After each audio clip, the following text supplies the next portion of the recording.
오늘 본문 로마서 12장 1절부터 2절까지를 함께 한 목소리로 같이 합독하시겠습니다. 그러므로 형제들아, 내가 하나님의 모든 자비하심으로 너희를 권하노니 너희 몸을 하나님이 기뻐하시는 거룩한 산 제물로 드리라. 이는 너희가 드릴 영적 예배니라. 너희는 이 세대를 본받지 말고 오직 마음을 새롭게 함으로 변화를 받아 하나님의 선하시고 기뻐하시고 온전하신 뜻이 무엇인지 분별하도록 하라. 아멘. 기도하시겠습니다.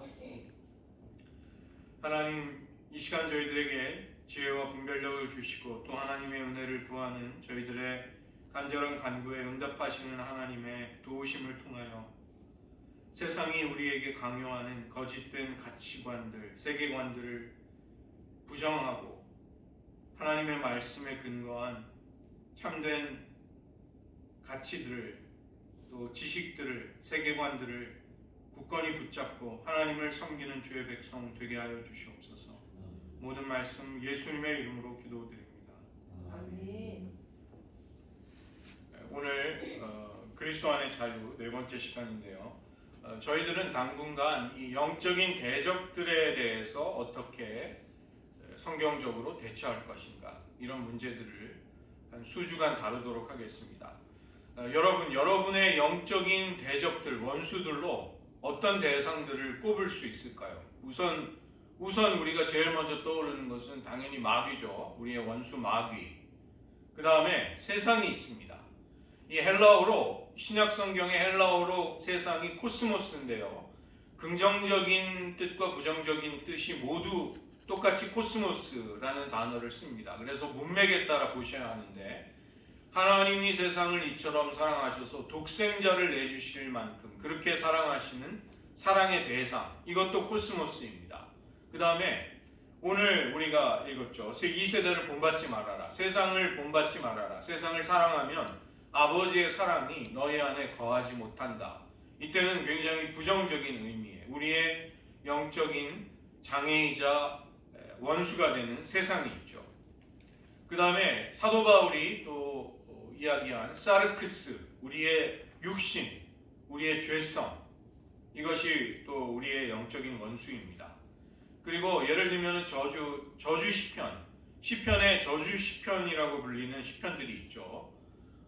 하나님이 저들을 심판해 달라는, 악인들에게 하나님의 공의를 실현해 달라는 시편 기자의 많은 기도가 나오는데, 우리에게 부정적인 영적으로 부정적인 영향을 미치는 사람들의 문제가 있습니다.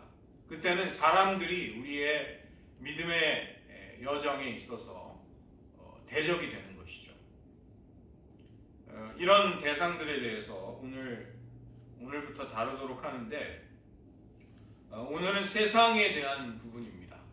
세상을 어떻게 이해하고 세상이 우리를 넘어뜨리기 위해 가지는 전략과 전술이 무엇인가, 이런 문제를 오늘은 좀 살펴보도록 하겠습니다.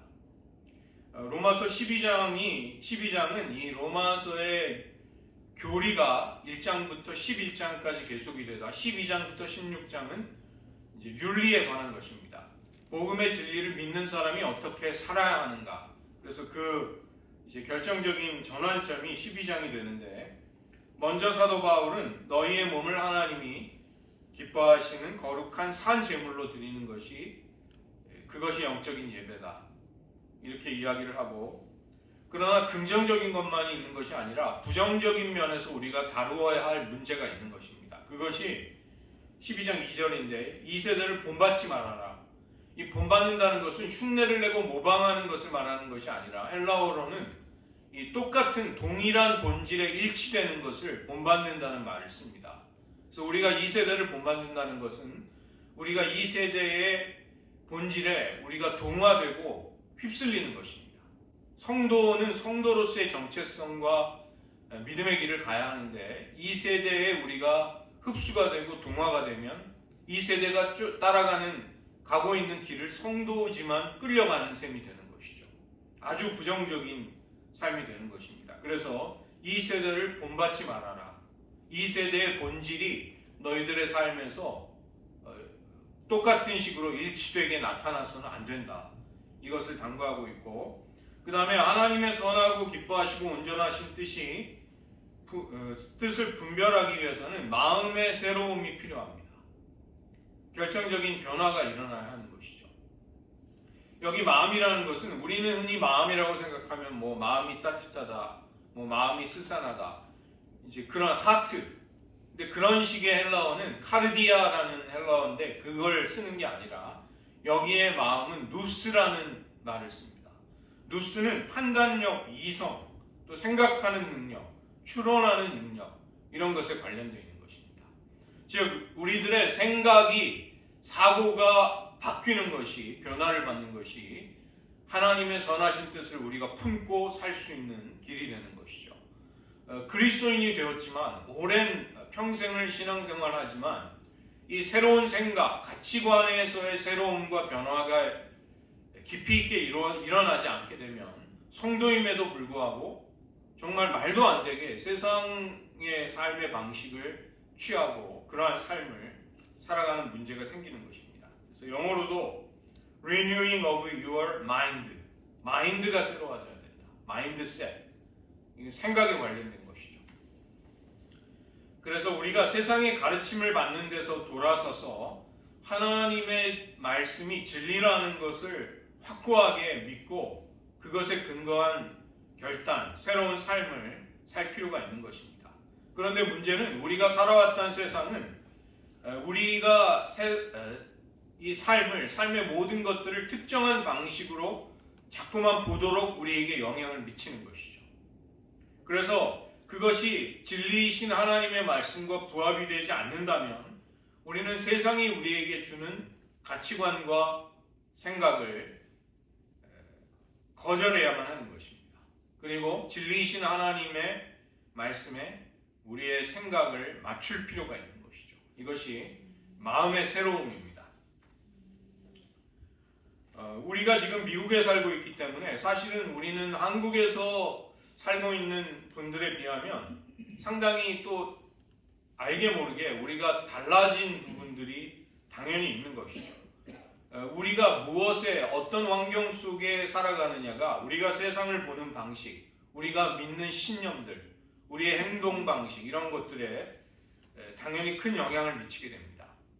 제가 이제 신학대학원 3학년 때 중국에 1년 동안 선교 훈련을 받느라고 이제 가 있었는데 후원을 넉넉하게 받는 선교사님들은 자기 자녀를 영어로 교육하는 국제학교에 보내서 교육을 받게 합니다. 그래서 그런 아이들은 걱정이 없죠. 굉장히 성경적인 가치관 그리고 영어를 쓰는 환경에서 자라납니다. 그런데 이제 후원이 넉넉하지 않고 선교사로 나온 분들은 그 아이들을 자기 자녀를 할 수 없이 현지 학교에 보냅니다.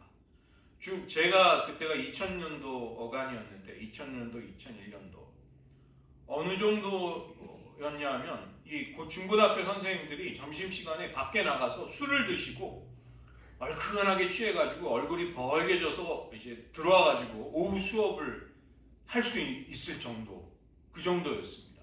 제가 봤던 그 길림성에 있는 보통 중고등학교가.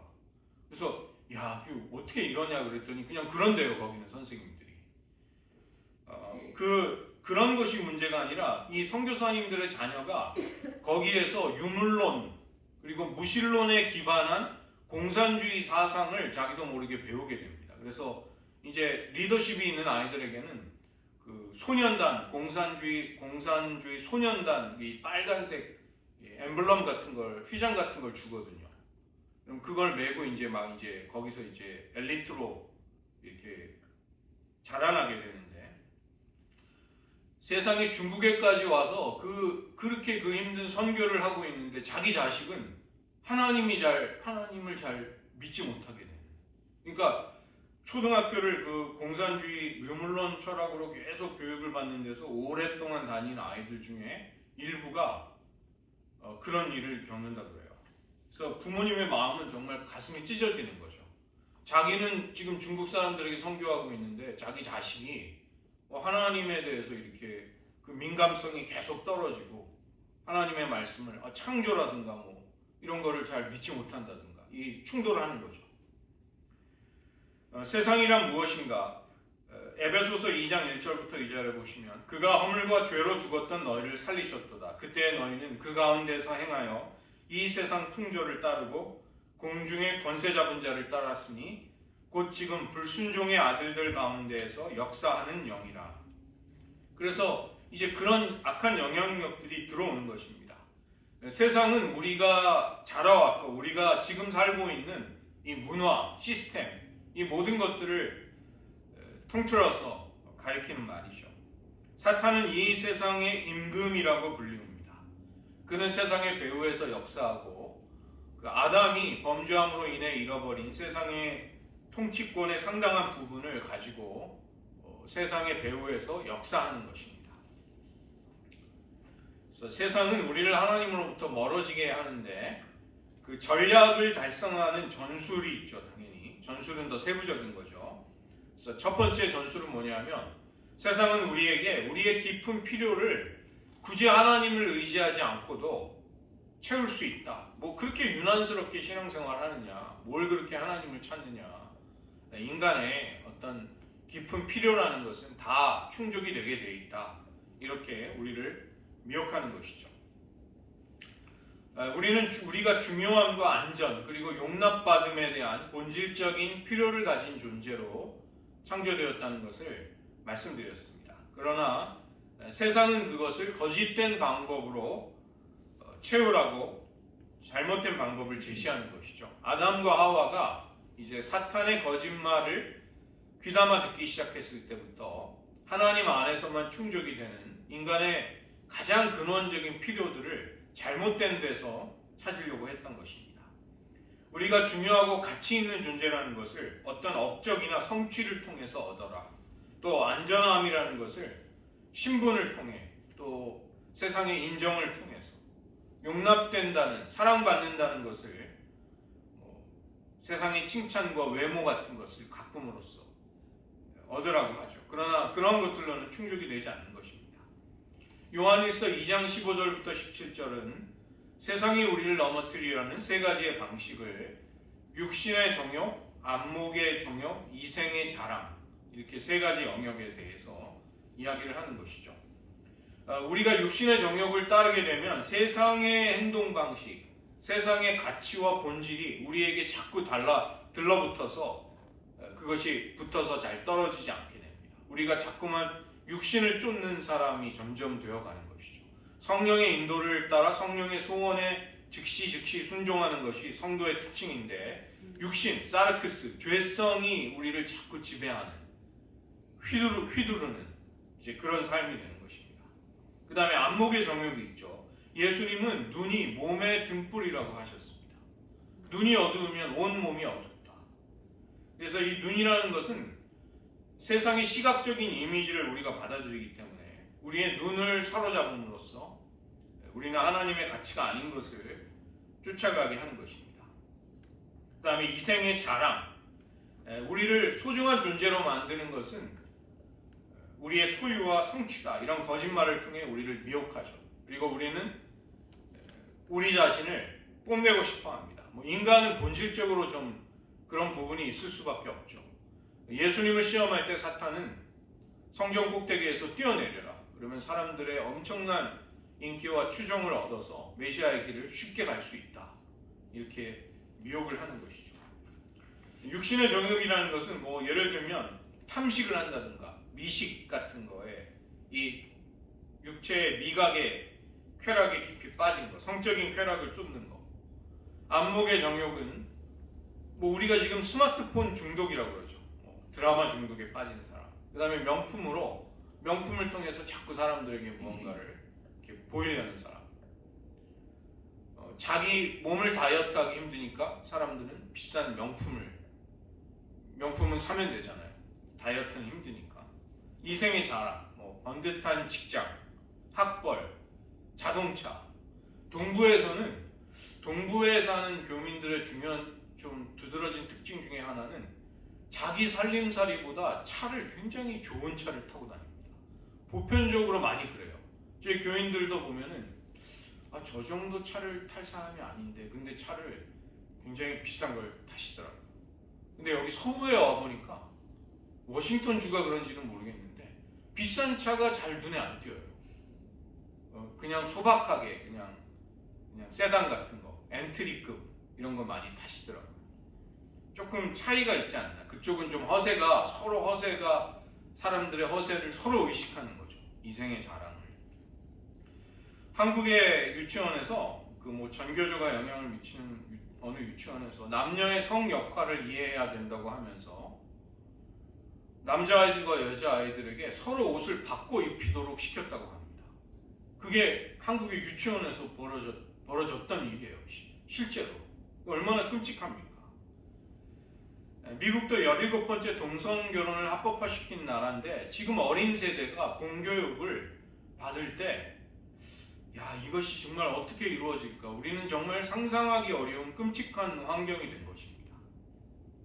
지금 한국의 정치적인 혼란 속에서 20, 30대 남성들은 보수주의에 열광하고 또 20, 30대 여성들은 또 진보 쪽의 주장에 열광을 합니다. 그러니까 자기가 뭔가 더 쏠리고 영향을 받는 쪽의 가치관에 주제와 관심에 이렇게 사람이 그쪽으로 끌려가는 것이죠. 그리스 신화에서 아킬레우스는 인간과 여신 사이에서 태어난 불멸의 용사입니다. 그런데 갓 태어났을 때 그 어머니가 신들의 샘에서 목욕을 시킬 때 이렇게 아기의 뒤꿈치를 잡아서 그 손이 닿은 부분이 불멸의 존재가 되지 못한 거예요. 거기 빼고는 온 몸이 다 누구도 쓰러뜨릴 수 없는 그런 용사가 됐는데 약점이 생긴 것이죠. 나중에 트로이의 페리스 왕자가 쏜 화살이 하필이면 그 아킬레스의 발 뒤꿈치에 맞아서 그는 죽음을 맞이합니다. 이것을 이제 아킬레스 건이라고 부르죠. 우리들에게도 우리 자신을 성찰해 보아도 우리들에게도 결정적인 약점 같은 것들이 있습니다. 아킬레스 건이 있어요. 신앙적인 아킬레스 건. 사람마다 다릅니다. 기질마다 다르고 또 처지와 상황에 따라 다르긴 하지만 그러한 것들이 있다는 것입니다. 육신의 정욕, 안목의 정욕, 이생의 자랑 중에도 우리가 보다 더 약한 부분들이 있어요. 사람마다. 두 번째로 세상의 전략은 우리를 하나님으로부터 멀어지게 하려고 할 때 구체적인 전술인데 실제에 대해서 거짓된 그림을 보여줍니다. 이것이 세상이야. 이것이 세상이 돌아가는 방식이고 너희가 인생을 살아가는 이치야 라고 거짓된 그림을 우리에게 그려주는 것이죠. 우리 모두는 세계관을 가지고 있습니다. 세계관을 나는 무슨 특별한 세계관이 없는데요.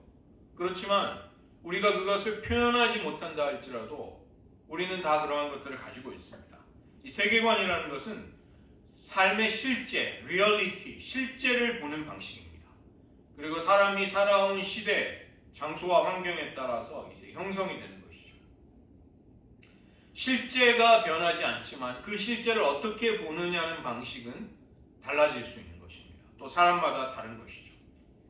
이것은 마치 필터와도 같은 것입니다. 우리는 세계관을 통해 삶의 모든 의미를 해석하고 받아들이고 이해하는 것이죠. 만약에 그런 세계관에 문제가 있다고 할 때 우리는 삶에 대해서도 잘못된 판단을 하게 되는 것입니다. 여러 가지의 세계관들이 있어요. 그리고 그의 대척점에 기독교 세계관이 있는 것이죠.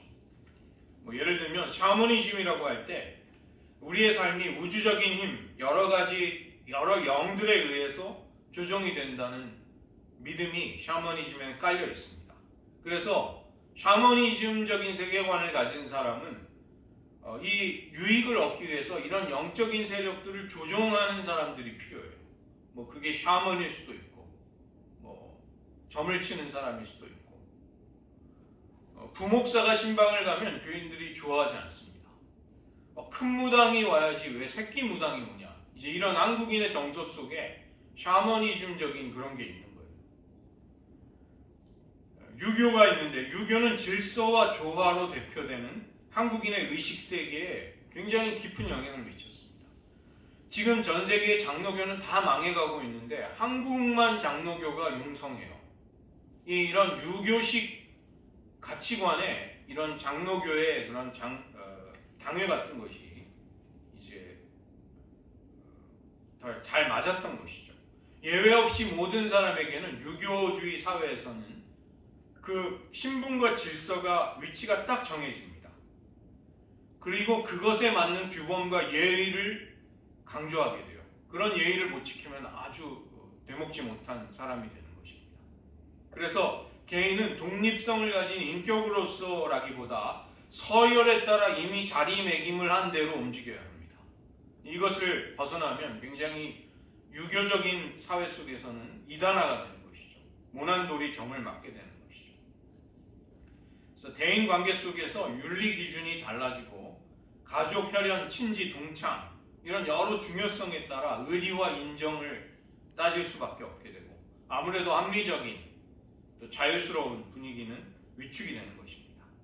그 다음에 물질주의는 이 유물론, 세계의 근본이 되는 실제는 정신이나 관념이 아니라 물질이다, 물질의 작용이다, 물질로부터 나오는 프로덕트, 그 산물이다, 그런 것들이 세상을 움직이는 것이다, 이렇게 보는 것입니다. 관념론적이고 기계적인 유물론, 이것은 세상은 다 자연적인 인과관계에 의해서 움직인다고 보는 것이죠. 그 다음에 역사적 변증법적 유물론, 이게 공산주의의 철학적인 기초가 되죠. 물질에 기초한 생산력이 사회를 움직이는 가장 중요한 본질이다. 역사는 무엇을 원동력으로 삼아서 발전하는가? 어떤 인간의 의식이나 관념이 아니라 물질에 토대한 물질을 어떻게 생산하고 그것을 분배하느냐에 달려있다. 지금 한국 사회가 굉장히 그 몸살을 앓고 있습니다. 근데 이 심각한 것은 이게 이제 이념적인 갈등이 거기에 포함이 돼 있어요. 그러니까 이게 사실은 이 접점을 가진다는 것이 대단히 어려운 것이죠.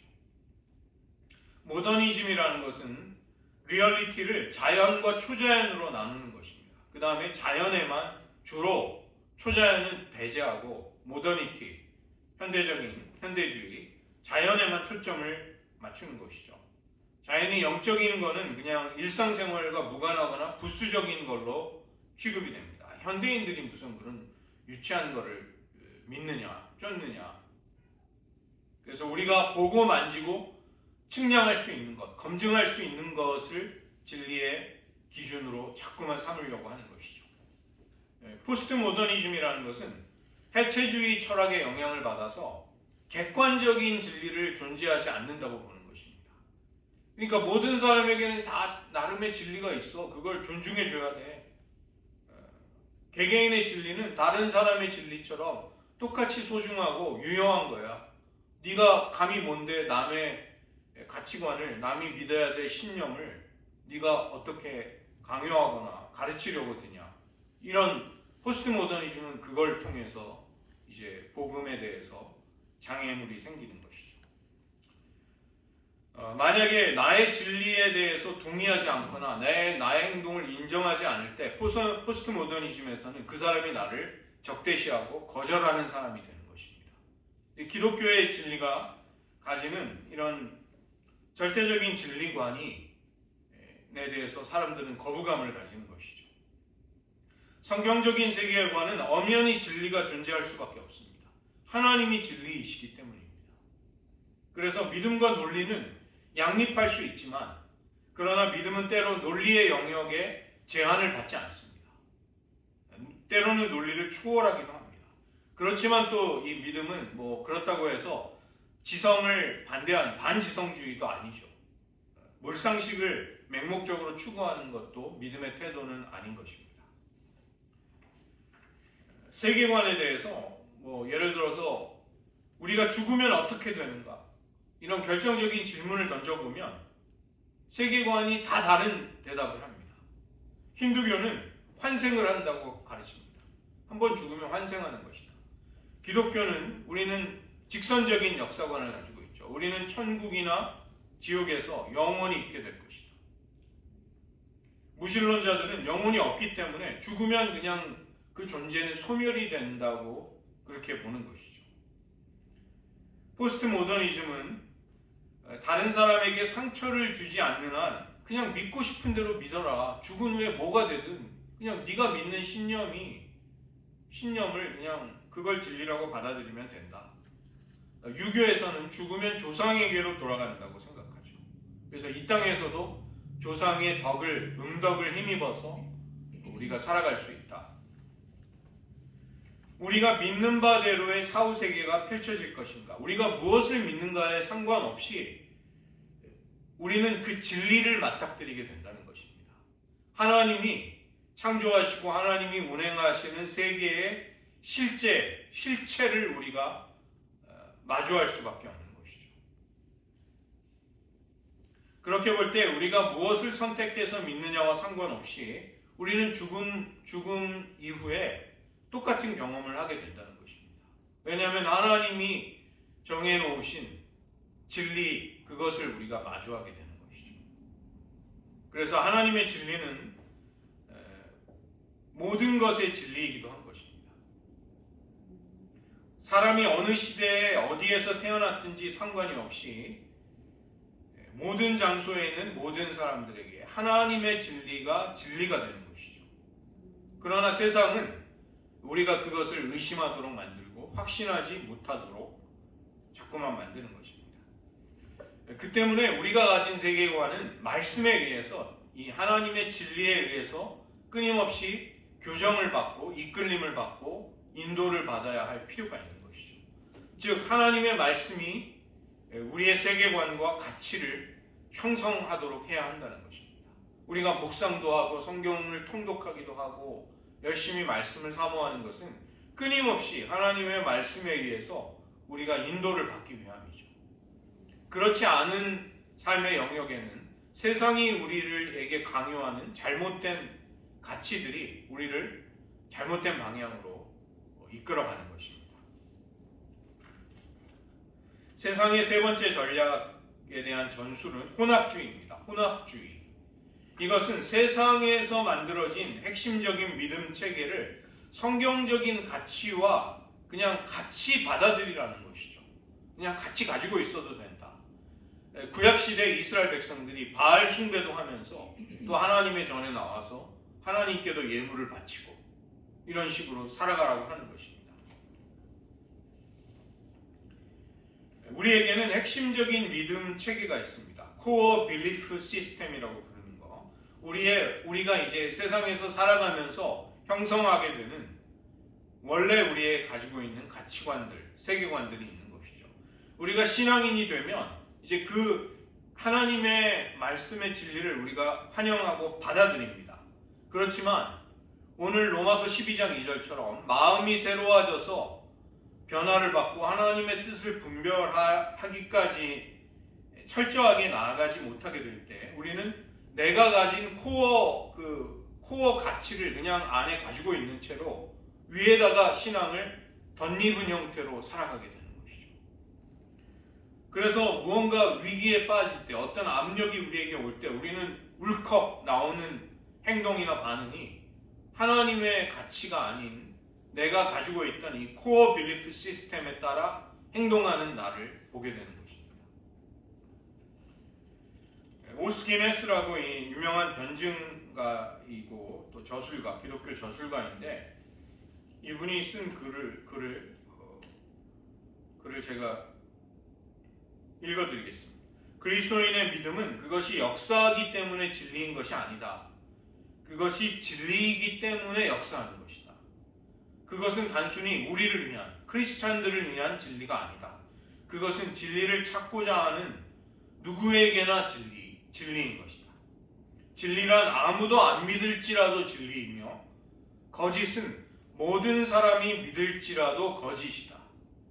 이것이 이제 오스기네스가 한 말인데 영어에서 either or 혹은 both and라는 표현이 있죠. 이것도 되고 이것 아니면 저것 이런 것이고 이제 both는 둘 다, 양쪽 다를 포용하고 받아들이고.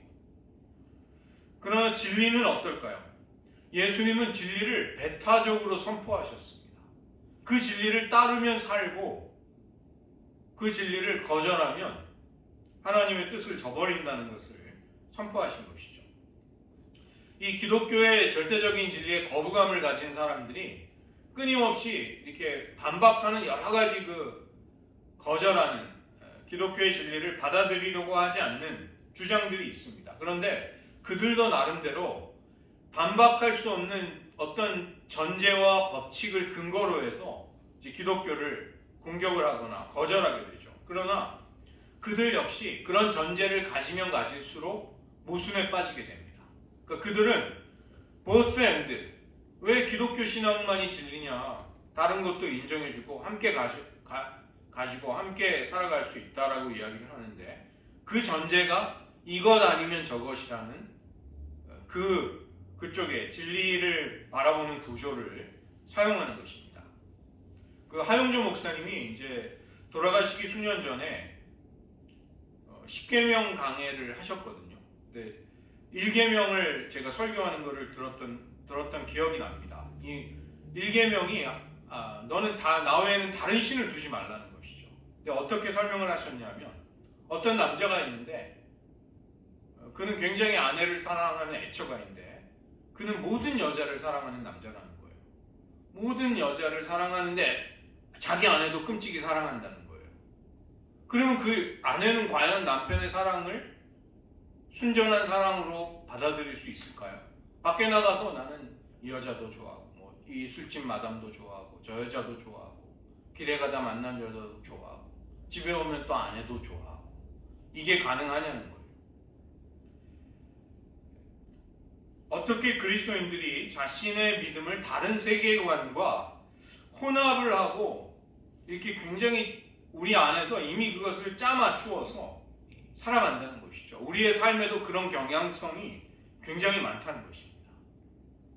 그래서 세상이 만들어낸 코어, 이 빌리프 시스템, 핵심 믿음의 체계를 우리는 대적하고 제거하기로, 끊어내기로 결단하지 않으면 안 된다는 것입니다. 이것은 나의 마음을, 나의 마인드를 성경적으로 하나님께 바치기로 하는 것이죠. 그런 결단이 모든 다른 영역의 결단처럼 필요하다는 것입니다. 그래서 성경적인 세계관에 따라 살아갈 수 있는 은혜를 우리는 구해야 하는 것이죠. 그래서 우리가 무언가를 진리와 거짓에 선 것을 분별하기 위해 질문을 할 때 우리는 그 질문의 패러다임 속에 하나님이 있어야 합니다. 하나님을 배제하게 되면 우리가 아무리 날카롭고 지성적인 질문을 하는 것 같아도 이미 잘못된 질문이 되는 것입니다. 하나님을 우리의 생각과 가치관에서 배제시켜 놓고 하는 질문들, 탐구들, 진리에 대한 추구, 이것은 효력을 상실해 버린다는 것이죠. 여호와를 경외하는 것이 지식의 근본이거늘 미련한 자는 지혜와 훈계를 멸시한다. 잠언 1장 7절인데 이 지혜와 지식의 근본, 레시트, 이것은 시작입니다. 시작. 창세기가 히브리어로 베레시트, 태초에라는 그 첫 문구가 히브리어 성경의 창세기를 가리키는 책의 이름인데, 레시트가 시작이라는 뜻이에요. 그래서 여호와를 경외하는 것은 지혜와 지식에 있어서 출발점이 되는 것입니다. 하나님을 경외하기를 저버린다면 이미 출발할 수가 없게 돼요. 인간의 지혜와 지식은. 두 번째로는 하나님이 우리를 그분의 형상대로 지으셨기 때문에 그런 인간의 고귀한 특권이자 영광스러움 중에 하나는 자발적인 결정을 내리는 것입니다. 그리고 그런 인격의 자율성을 통해서 발휘되는 모든 덕성 중에 가장 위대한 것은 사랑인 것이죠. 그래서 하나님은 사랑 가운데 우리를 사랑하셔서 창조하셨습니다. 그리고 우리를 그분의 언약의 파트너로 삼아 그 사랑을 나누기를 원하는 것이죠. 그래서 우리에게서 나오는 사랑은 선택적이 되어야 합니다. 강요하고 억압을 당해서 나오는 짜내는 사랑은 사랑이 될 수 없는 것이죠. 시편 63편 3절에 보면 주의 인자가 생명보다 나음으로 내 입술이 주를 찬양할 것이다. 이 오로지 기독교의 메시지에서만 사랑이 생명보다도 앞섭니다. 주의 인자가 생명보다 낫다는 고백을 시편 기자가 하는 것이죠. 주님은 자신의 생명보다 우리를 향한 사랑을 앞세우시고 그 때문에 십자가로 가셨습니다. 그 외에 모든 다른 가치관을 보면 생명이 사랑을 언제나 앞서게 되는 것이죠. 내가 일단 살아야, 내가 살아야 뭐 사랑도 하고 뭐 다른 것도 할 수 있지 않느냐, 이런 논리인 것이죠. 그래서 이 기독교의 가치관, 세계관 속에서 우리는 그 사랑을 지칭하는 대상이 있습니다. 바로 하나님은 사랑이시라. 우리는 바로 그 사랑이 하나님이심을 알 수 있는 것이죠. 그래서 하나님은 우리에게 그분의 뜻을, 그분의 사랑을 다양한 방식으로 알려주십니다. 사유, 우리의 이 사유를 통해서, 철학을 통해서, 그 다음에 우리의 경험 속에서 실존, 우리의 실존이 하나님의 뜻과 사랑을 알게 되는 통로이죠.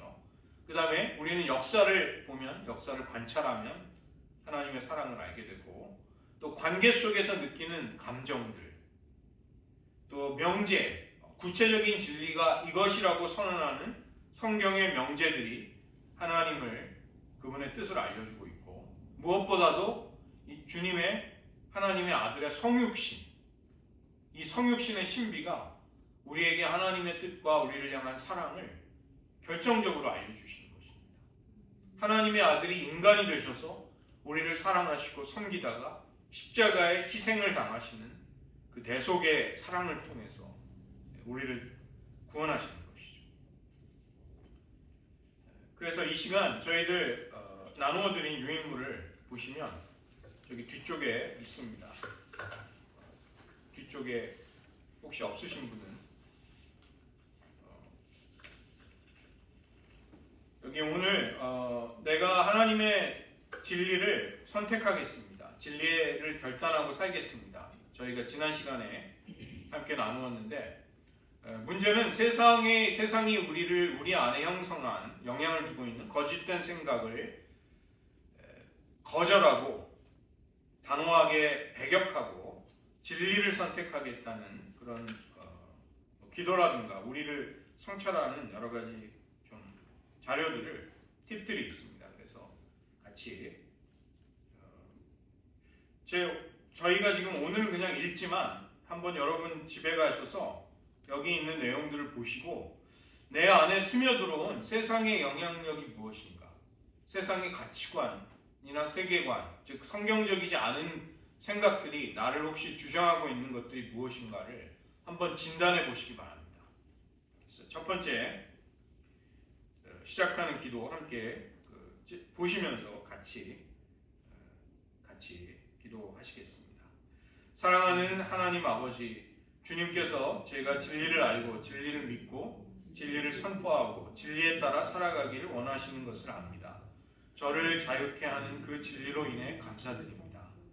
주님, 저는 지금까지 여러모로 거짓의 아비인 사탄으로부터 많은 속임을 당해왔습니다. 저는 제 자신도 속여왔습니다. 저를 불쌍히 여겨주소서. 예수 그리스도께서 십자가에서 흘리신 그 보혈의 능력과 부활의 능력을 의지함으로 명하노니 모든 속이는 거짓의 영들은 떠날지어다. 예수 그리스도만이 나를 구원하셨으며 나는 그리스도 안에서 주님의 용서받은 자녀입니다. 그러므로 주님께서 내 모습 이대로 이미 받으셨기 때문에 이제는 더 이상 나의 죄에 대해 숨기지 않고 자유한 가운데 직면할 수 있습니다. 성령님, 저를 주님의 진리 안으로 온전히 인도해 주시길 구합니다.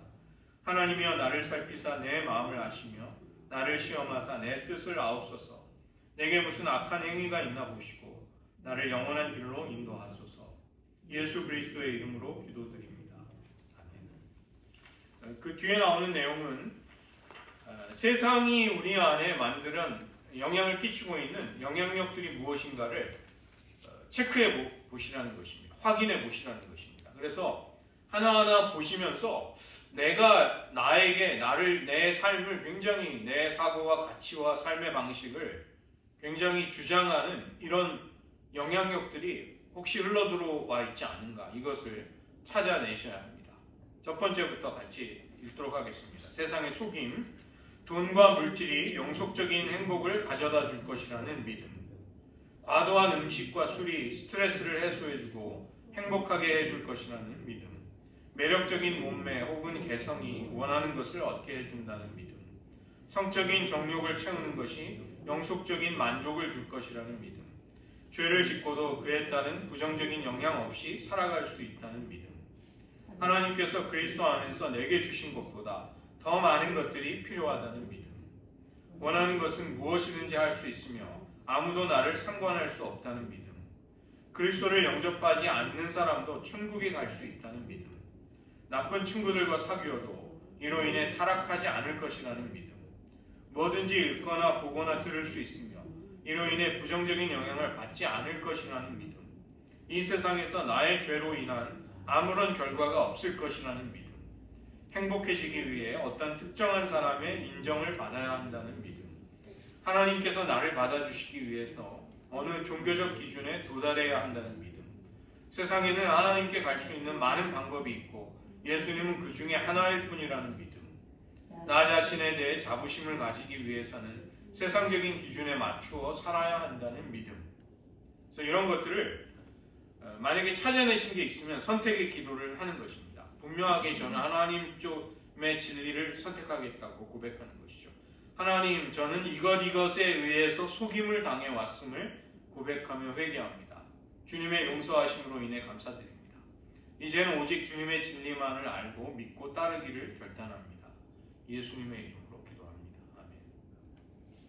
그 다음에 내가 나를 속이고 있는 영역들에 대해 체크해 보시라는 것입니다. 거기도 같이 보도록 하겠습니다. 하나님의 말씀을 듣기만 하고 말씀대로 행하지 않음, 자신에게 전혀 죄가 없다고 말함, 실제로는 그렇지 않으면서 자신을 대단하다고 생각함, 이 세속적인 세대에서 자신을 지혜롭다고 생각함, 자신은 참으로 경건하다고 말하면서도 언어 생활을 조심하지 않음, 불의한 자가 하나님 나라를 유업으로 받을 것이라고 생각함. 여기에 대해서도 발견이 되는 것들을 마찬가지로 선택의 분명한 선택을 고백하는 기도로 끊으셔야 되고, 그 다음에 자기 방어, 내가 나를 디펜스하기 위한 것들, 거기도 같이 보겠습니다. 의식적으로는 무의식적으로는 현실을 부인함, 현실 세계로부터 환상으로 도피함, TV, 영화, 음악, 컴퓨터 게임, 마약, 술 등 거부당하는 것이 싫어서 사람들을 피하고 멀리하는 감정적인 고립, 덜 위협적인 과거의 시점으로 돌아가는 퇴행, 좌절감, 분노 등을 다른 사람들에게 돌리는 전이, 프로젝션이죠. 자신의 문제들을 투사하여 다른 사람을 비난함, 자신의 잘못된 행동에 대해 핑계를 대며 변명하는 합리화, 자신의 거짓 이미지를 만들어내는 거짓말. 이런 것도 하나님, 저는 이러이러한 부분을 통해 저를 왜곡되게 방어해 왔음을 회개합니다. 그래서 주님의 은혜에 나를 맡기는 기도를 하는 것입니다. 그래서 알게 모르게 우리 안에 들어와 있는 이런 영역들을 이렇게 분명하게 결단하시면서 끊어내시는 기도, 이것을 한번 주중에 해보시기를 바랍니다. 이 시간 저희들 들은 말씀 의지하면서 로마서 12장 2절 특별히 의지하면서 기도하는 시간 가지도록 하겠습니다. 주님, 세상이 저에게 어떤 조롱을 할지라도 이제부터 저는 하나님의 말씀, 즉 성경에서 주님이 진리라고 말씀하신 것만을 믿기로 이 시간 결단합니다. 저는 더 이상 두 마음을 품지 않기로 선택하며 둘 사이의 담장을 헐어버림으로써 주님만을 신뢰하기로 선택합니다. 그리고 저의 모든 이전 세상이 영향을 미친 세계관들을 고백하며 내려놓고 버리기를 결단합니다. 오늘 나의 인생을 주님의 말씀 속에 있는 진리에 세우기로 헌신합니다. 주님의 말씀이 진리로 드러나게 될 것을, 그리고 주님께서 저에게 끝까지 신실하실 것을 믿습니다. 이 시간 말씀을 의지하며 한번 기도하겠습니다. 하나님, 우리의 마음과 심령 속에 아직도 이 세대를 공부하고 또 하나님의 말씀과 진리에 근거하지 않는 세상이 우리에게 만들어 놓은 악한 영향들이 스며들고 그런 모든 것들을 성찰하고 분별하고 거절하고 끊어내기를 원합니다.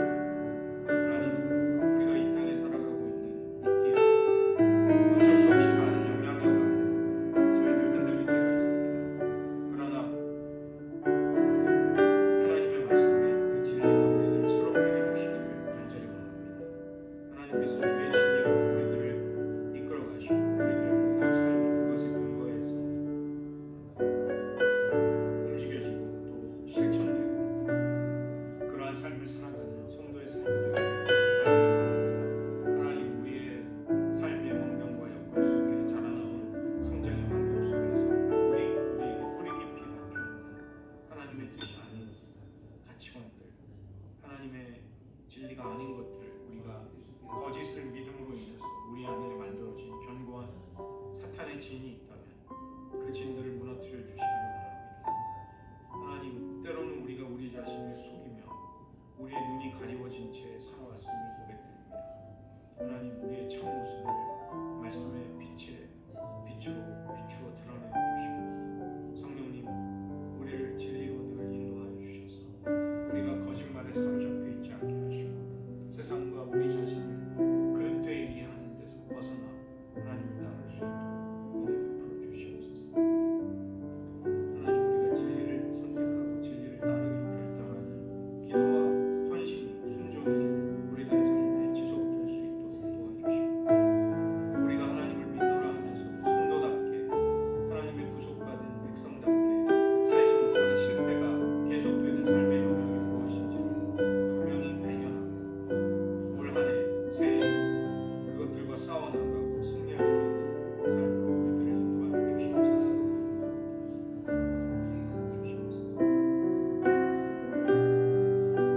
기도하겠습니다. 하나님 아버지, 우리의 영적인 여정을 방해하고 막아서는 사탄과 세상, 또 우리의 죄성, 그리고 때로는 우리의 원수가 되는 사람들의 악한 영향력과 믿음의 싸움을 저희들 선포하기 원합니다.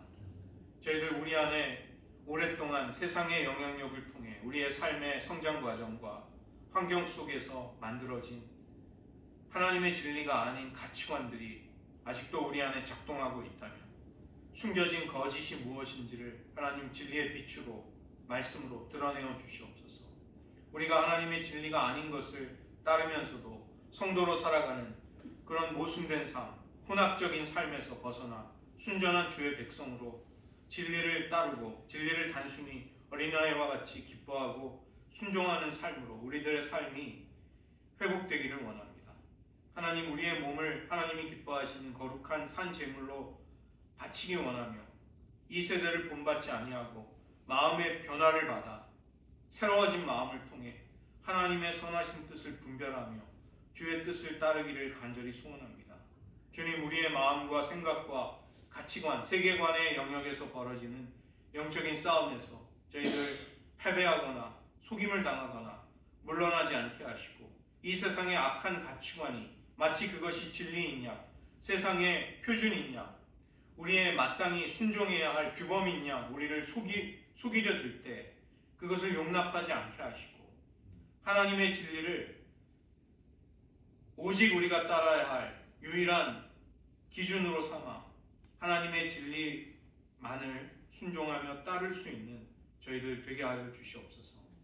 우리들 올 한해 이러한 싸움과 투쟁의 기도가 우리 안에 있게 하시고 우리 내면에 깊고 뿌리 깊고 우리를 자꾸 실족하게 하며 우리를 연약하게 하고 넘어지게 하던 그 근원적인 문제들, 거기에 숨겨져 있는 사탄의 거짓을 저희가 하나님의 진리로 파괴하고 또 승리하는 일들이 일어나도록 하나님 저희와 함께하여 주시옵소서.